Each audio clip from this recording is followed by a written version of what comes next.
Bismillahirrahmanirrahim. Assalamualaikum warahmatullahi wabarakatuh. Halo teman-teman semuanya. Semoga belum bosan dengan suara saya. Seperti dijanjikan kemarin, untuk ketentuan UAS akan saya kasih tahu hari ini. Nah, stay tune ya. Oke. Jadi untuk UAS itu kan kita memang sudah merencanakan dari RPS bahwa kita akan melakukan mini riset.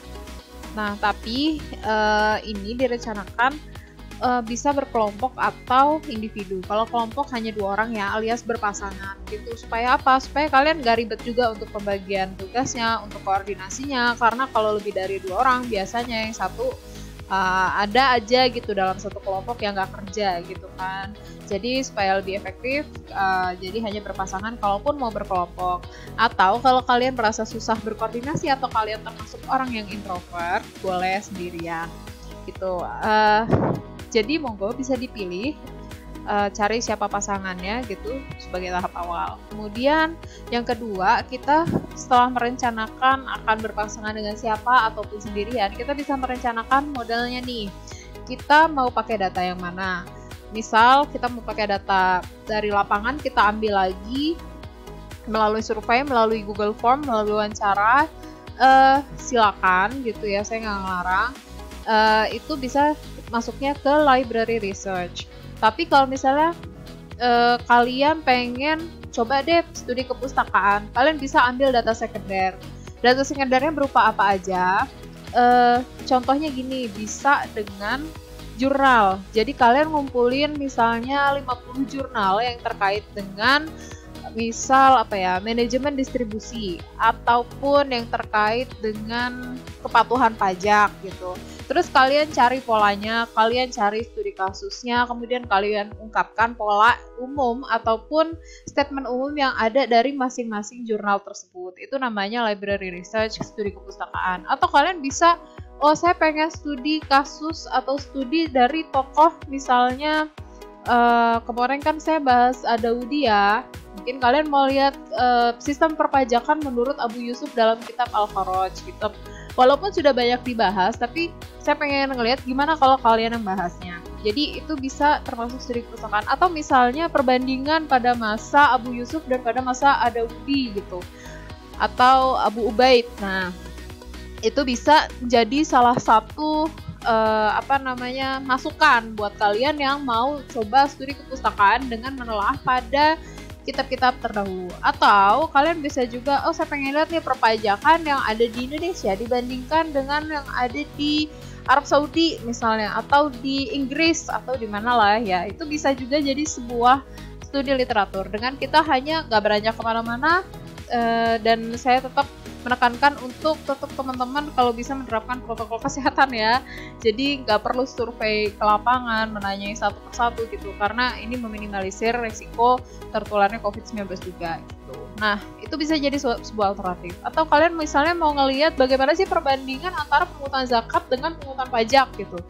Nah, itu pakai data sekunder yang kalian ambil dari Basnas, kalian ambil dari Kementerian Keuangan gitu, kemudian dibandingkan, itu juga bisa. Jadi kita bisa pakai data-data yang ada di website, dari jurnal, ataupun yang terakhir kalian bisa cuman saya mah nggak usah susah lah gitu kan.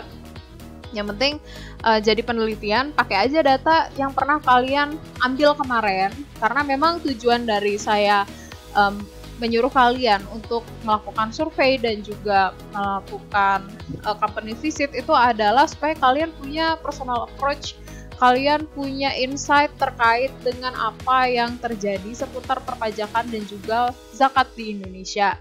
Gitu. Jadi data-data itu semuanya bisa diambil. Nah, kemudian topiknya apa aja bebas.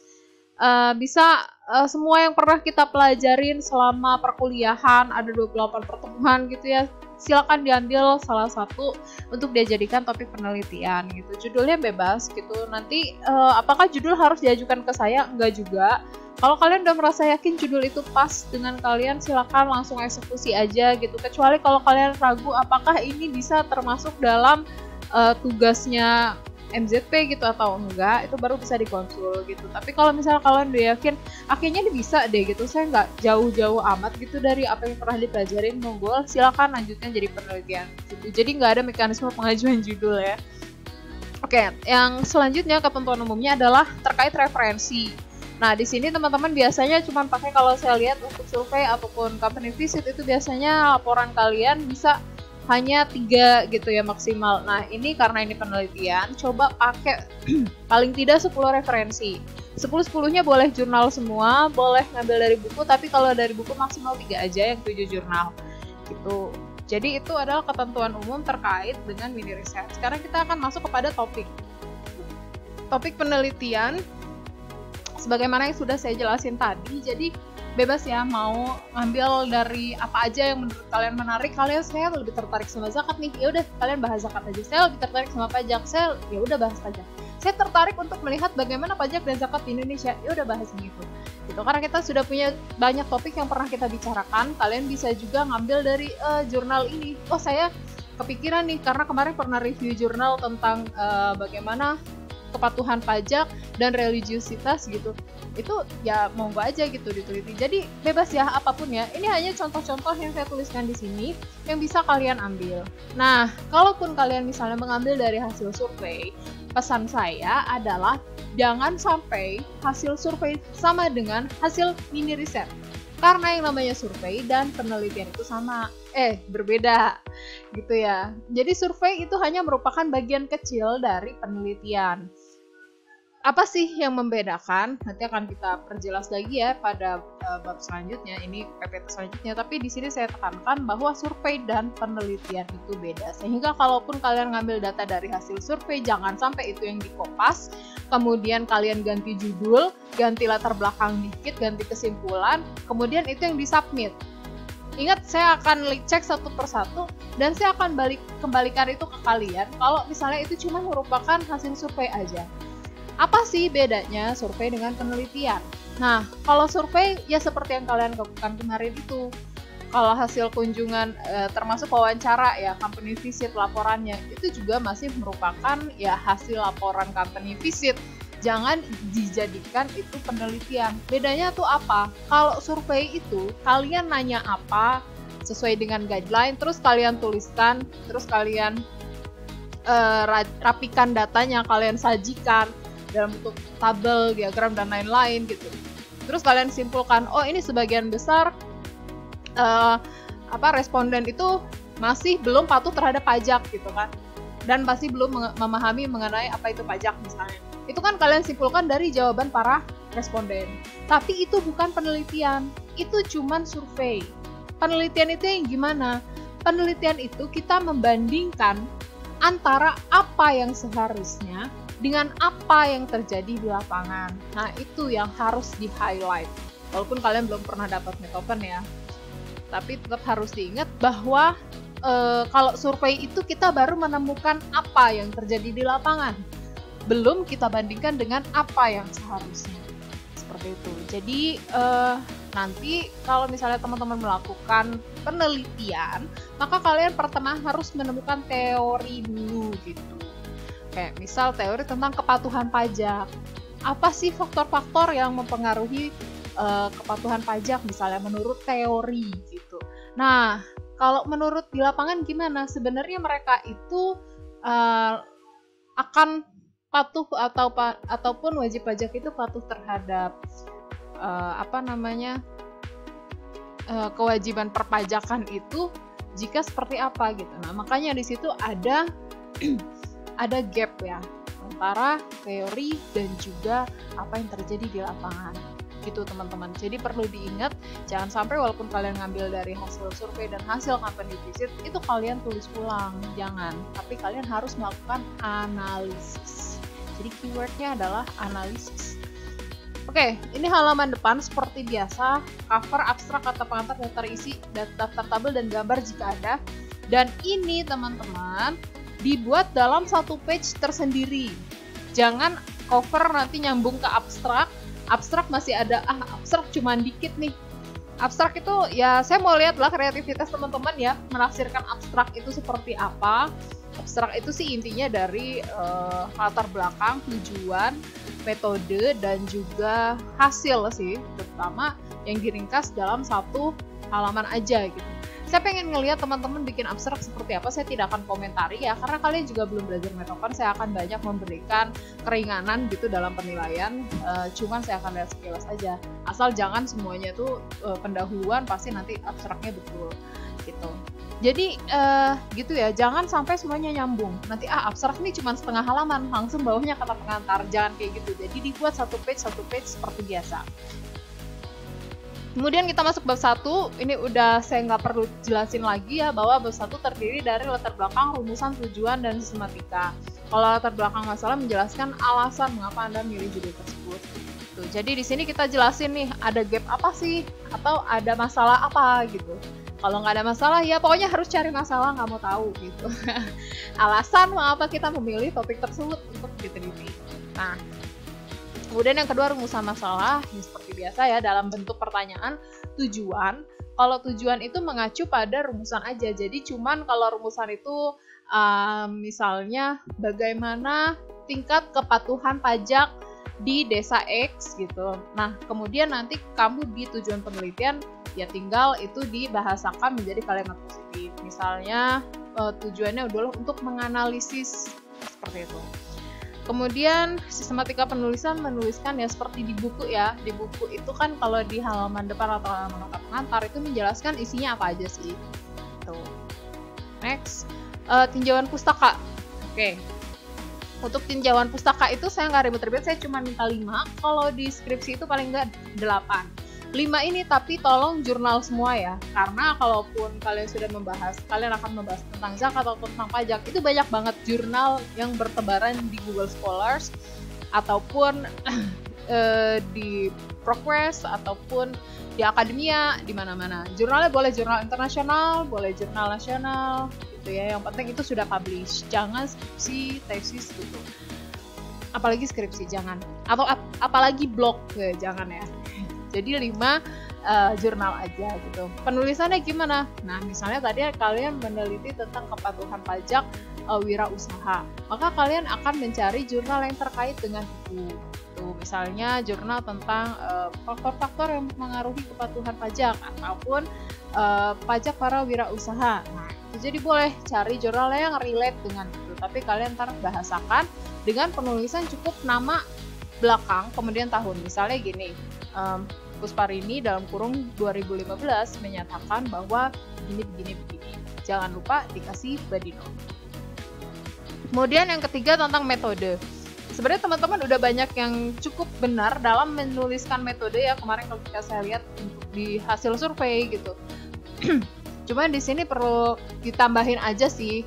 Tadi kan udah dijelasin di awal. Kalau kalian ngambil datanya itu dari menyacah langsung ke lapangan ataupun melalui Google Form, berarti itu penelitian field research ya, atau penelitian lapangan. Tinggal ditambahin gitu aja sih. Jadi kalian nanti ngambil datanya dari mana. Kalau misal data sekunder atau misalnya data dari jurnal atau kalian melakukan studi kepustakaan, berarti itu termasuk library research. Kalau kalian ngambil datanya itu langsung kepada responden atau informan, berarti kalian field research kayak gitu. Terus pendekatannya apa? Kualitatif apa kuantitatif? Ingat ya, walaupun kalian itu melibatkan ada angka di dalamnya, kayak kemarin kan survei pajak yang terakhir itu saya udah jelasin, itu kan kita menganalisisnya dengan tidak menggunakan SPSS gitu ya, tidak kita proses dengan tool statistik, maka itu namanya kualitatif. Tapi monggo silakan ditanyakan lagi sama Bu Rahma gitu ya. Kuantitatif sama kualitatif bedanya apa sih? Artinya, walaupun kita melibatkan angka, belum tentu itu penelitiannya termasuk penelitian kuantitatif gitu. Kalau kita bacanya datanya secara kualitatif, maka dia menjadi penelitian kualitatif. Seperti itu. Kemudian lokasi dan waktu untuk penelitian lapangan. Kenapa ini penting? Karena saya pengen tahu nih, ini dia mengambil studinya di desa mana misalnya, pada kurun waktu tanggal berapa sampai tanggal berapa. Kemudian sumber data dituliskan data primer, data sekunder. Data primer itu yang utamanya yang kita ambil dari mana? Misal kalau kita ngambil data primer itu berupa hasil wawancara, data sekundernya kita ambil dari jurnal, seperti itu. Kemudian populasi dan sampel kalau ada, ini ditulisin aja jumlahnya ya, nggak perlu kalian teknik samplingnya seperti apa. Kalaupun tahu ya nggak apa-apa, kayak kemarin kelompoknya Mas Hamdi dan teman-teman yang bilang accidental sampling, berarti kan mereka udah tahu tuh kalau itu accidental. Tapi kalau nggak tahu ya nggak usah ditulis, nggak apa-apa gitu. Jadi cuma tuliskan aja jumlah populasinya tuh berapa orang, sampelnya yang diambil berapa orang, gitu aja. Kemudian teknik pengumpulan data ini kalian melalui apa? Ada 3 biasanya, observasi, studi dokumentasi, dan juga wawancara. Ataupun dengan kuesioner bisa juga. Nah itu silakan ditulis salah satu aja. Jadi nggak perlu dikasih definisi ya. Jadi cuma tulisin, ya singkat aja lah, nggak usah ribet-ribet. Yang dimaksud dengan studi dokumentasi adalah apa, nggak usah. Kalau misalnya kalian tadi ngambil yang, saya mau review jurnal-jurnal aja deh, saya mager kalau harus ke lapangan gitu, ya udah kalian cari jurnal, terus kalian akan melakukan studi pustaka. Maka teknik pengumpulan data adalah dengan studi dokumentasi. Kenapa? Karena data saya begini. Jadi cuma jelasin gitu aja. Oke, kemudian teknik analisis data ini singkat aja, sudah ada bertebaran di mana-mana, boleh dicari aja ya. Kalau kualitatif seperti apa, kuantitatif seperti apa. Nah, kemudian kalau misalnya kalian tadi berpasangan, silakan dituliskan di bab 3 ini pembagian tugas anggota peneliti. Tuh, jadi misalnya si X dia ngapain aja nih? Oh, dia yang ngambil data. Si Y dia yang menginterpretasi data. Jadi pembagian tugasnya cukup jelas. Kemudian bagian 4 yaitu hasil dan pembahasan. Kalau yang sajikan analisis hasil dengan tabel, gambar, dan lain-lain, ini kalian udah bisa lah ya. Udah banyak yang melakukan ini, survei kemarin udah saya lihat udah hasilnya semakin baik. Itu dipertahankan gitu. Jadi analisis itu tidak hanya dengan hasilnya, itu tidak hanya kita sajikan dengan narasi, tapi bisa dengan tabel, gambar, dan lain-lain, dengan visualisasi yang menarik supaya saya enak gitu bacanya. Terus yang kedua adalah pembahasan. Pembahasan ini ada yang sudah melakukan, ada yang belum gitu. Beberapa yang sudah melakukan itu ya cukup benar ya. Jadi bagaimana temuan-temuan kita itu kemudian kita bahas. Nah mungkin di sini bedanya sih antara penelitian dengan survei gitu. Jadi di situ benar-benar kita bahas penelitian atau hasil temuan kita ini sesuai nggak nih sama teorinya gitu, sesuai nggak nih sama penelitian yang sebelumnya. Misalnya tadi kita nemuin bahwa sebenarnya nggak ada korelasinya nih antara religiusitas dengan kepatuhan pajak gitu. Nah itu kan berarti berbeda dengan penelitian-penelitian sebelumnya. Jadi itu perlu kita tuliskan di bab 4. Oke, next yang kelima adalah penutup. Ini cukup mudah ya. Untuk menuliskan kesimpulan rata-rata teman-teman sudah pada bisa. Tuliskan sesuai dengan rumusan masalah. Misalnya ya udah singkat aja gitu. Kalian nggak perlu ngulang-ngulang lagi, nggak perlu kopas hasil. Jadi kalau misal kita di kesimpulan itu di rumusan masalah cuma ada satu, ya udah tuliskan aja. Jadi kalian cuma pengen bagaimana tingkat kepatuhan pajak desa X. Ya udah kalian tinggal tulis aja. Berdasarkan hasil penelitian, tingkat kepatuhan pajak desa X itu adalah sekian persen yang disebabkan oleh ABCDFG gitu. Nah, jadi itu aja yang ditulis gitu. Jadi nggak usah panjang lebar gitu kan, nulis lagi pendahuluan, ditulis lagi di kesimpulan, nggak usah. Jadi cuman tuliskan aja hasil dari penelitianmu itu apa, disimpulkan. Itu yang disebut dengan kesimpulan. Jadi nggak usah terlalu panjang. Kemudian untuk penutup ada juga yang di dalamnya saran. Saran itu berarti kita tunjukkan kepada siapa, sarannya apa. Misalnya, tadi hasil kepatuhan pajak ternyata masih rendah gitu kan. Maka kita bisa menyarankan kepada KPP setempat untuk bisa melakukan sosialisasi dan intensifikasi pajak misalnya. Khusus di daerah tersebut. Nah, kemudian karena kultur masyarakatnya misalnya masih pedesaan, maka kita bisa memberikan saran bahwa itu harus turun ke lapangan. Nggak bisa kita hanya melakukan sosialisasi melalui website atau Instagram gitu, atau media sosial lainnya. Tapi kita benar-benar harus memberikan pemahaman, misalnya melalui perangkat desanya. Nah, jadi itu saran-saran yang kita tunjukkan kepada siapa, lalu sarannya apa. Gampang ya? Oke. Ini untuk pengumpulan seperti biasa, karena ini UAS ya, peraturannya agak ketat. Toleransi ketabatan 30 menit. Kapan ngumpulinnya? Karena sebenarnya mungkin kalau saya pasin sama jadwalnya UAS, mungkin kalian nggak akan selesai ya. Saya pengen hasil yang terbaik, sebagaimana saya selalu mengharapkan tugas-tugas kalian untuk dilakukan dengan sepenuh hati dan dengan luar biasa gitu. Jangan cuma cukup puas dengan sesuatu yang biasa, maka saya akan kasih waktu cukup panjang sekitar 3 mingguan gitu, mungkin bisa dikumpulkan sekitar tanggal 14 ya, 14 Januari, karena tanggal 15 Januari kayaknya udah selesai tuh masa UASnya gitu. Jadi selesaikan tanggal 14 Januari, sekarang kan tanggal 21, tanggal 14 Januari bisa dikumpulkan, kalian punya waktu 3 minggu. Cukup ya untuk membuat ini. Datanya tadi nggak usah ribet, untuk sekedar sharing aja. Saya juga sekarang lagi melakukan penelitian. Kalaupun kalian mau ngambil data baru, silakan ambil data melalui Google Form, itu kayaknya lebih safe ya. Kenapa? Karena kita sekarang bisa menghindari orang dengan protokol kesehatan gitu, seperti kalian lakukan ketika survei. Ketika saya kemarin ngambil data itu 3 hari udah mencapai 200-an. Jadi sangat efektif. Kalian sebar ke grup keluarga, ke grup pecinta drakor, ke grup pecinta anime gitu ya, pecinta Naruto dan seterusnya, grup pecinta bola. Nah itu insya Allah nanti bisa dapat surveinya lebih mudah. Asal responden kalian nggak neko-neko ya. Misalnya saya pengen orang yang penghasilnya di atas 3 juta, ya itu agak susah gitu ketika kalian dapat respondennya. Tapi kalau misalnya kalian respondennya lebih umum, maka akan dapat lebih mudah responden. Jadi gitu sih. Insya Allah 3 minggu cukup ya. Kalian mulai dari sekarang nyicil aja nih, kira-kira topiknya apa ya yang pengen saya bahas gitu. Terus mulai aja cari jurnal-jurnalnya. Dan kalau misalnya ada kesulitan, silakan saya open, kecuali weekend ya. Kecuali weekend insya Allah akan saya kacangin. Tapi kalau weekdays sampai jam 5 sore lah, boleh silakan chat untuk topik-topik yang kira-kira kalian mau bahas, ataupun ada pertanyaan-pertanyaan silakan boleh ditanyakan. Saya open karena kalian belum pernah belajar net open ya. Dan juga ini akan saya cek dengan Turnitin seperti biasa, nanti akan saya kasih linknya di mana kalian bisa mengecek terlebih dahulu sebelum mengerjakan. Jangan lupa nanti statement-statement tertentu itu bisa diparafrase untuk mengurangi tingkat plagiasi. Oke, demikian yang bisa saya sampaikan.